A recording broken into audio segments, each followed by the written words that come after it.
दर्पण द्वारा प्रतिबिंब बनने के नियम। ठीक है, तो ये 3 नियम है। कौन कौन से? एक, जब किरण का मुख्य अक्ष कैसी जाती है? समांतर।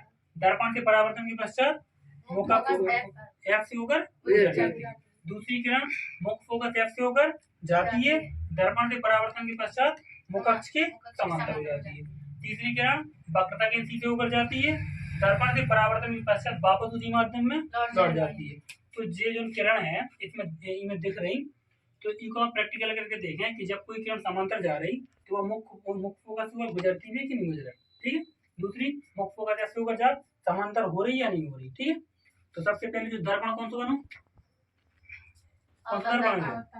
अवतल दर्पण। कौन सा दर्पण? अवतल दर्पण। देखो हमारे पास 2 दर्पण है। ठीक है, इन्हें बता देखते हैं, वो बता रहा हूँ। शिवा, कैसे पता चला कौन सा दर्पण है? जो 2 दर्पण है, बता जो दर्पण है कैसे पता? कैसे पता? बोलो बोलो, कैसे पता?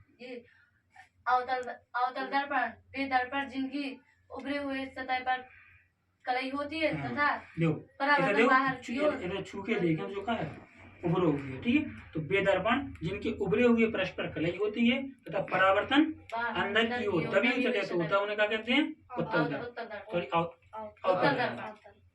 अवतल बेदर्पण जिनके उभरे हुए पृष्ठ पर कलई होती है तथा परावर्तन अंदर की ओर तभी होता है, उन्हें क्या कहते हैं? अवतल दर्पण। ठीक है, पता चले?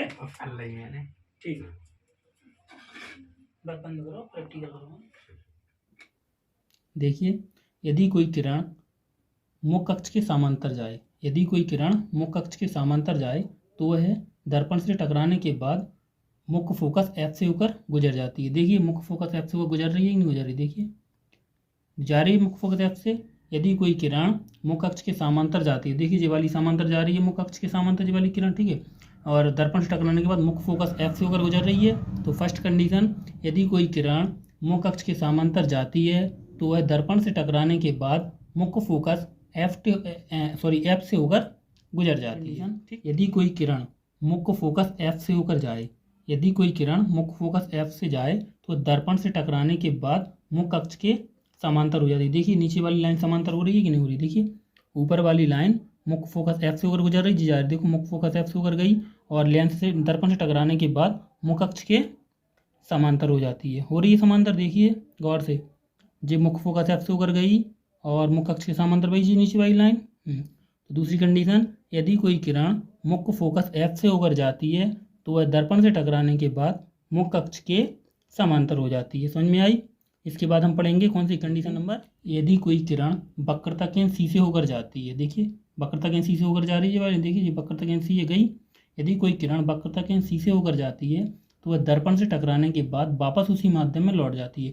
देखिए गौर से, उसी माध्यम में लौट रही है, सी से होकर गई और सी से होकर वापस लौट रही है। दिख रही है ना आपको? देखिए गौर से, आसिया दिख रही? शिवा दिखाई दे रही है ना? देखिए सी से होकर जा रही है, वापस उसी माध्यम में लौट रही है। तो ये कौन सी कंडीशन है? तीसरी, यदि कोई किरण वक्रता केंद्र सी से होकर जाती है तो वह दर्पण से टकराने के बाद वापस उसी माध्यम में लौट जाती है। ठीक है, समझ में आया?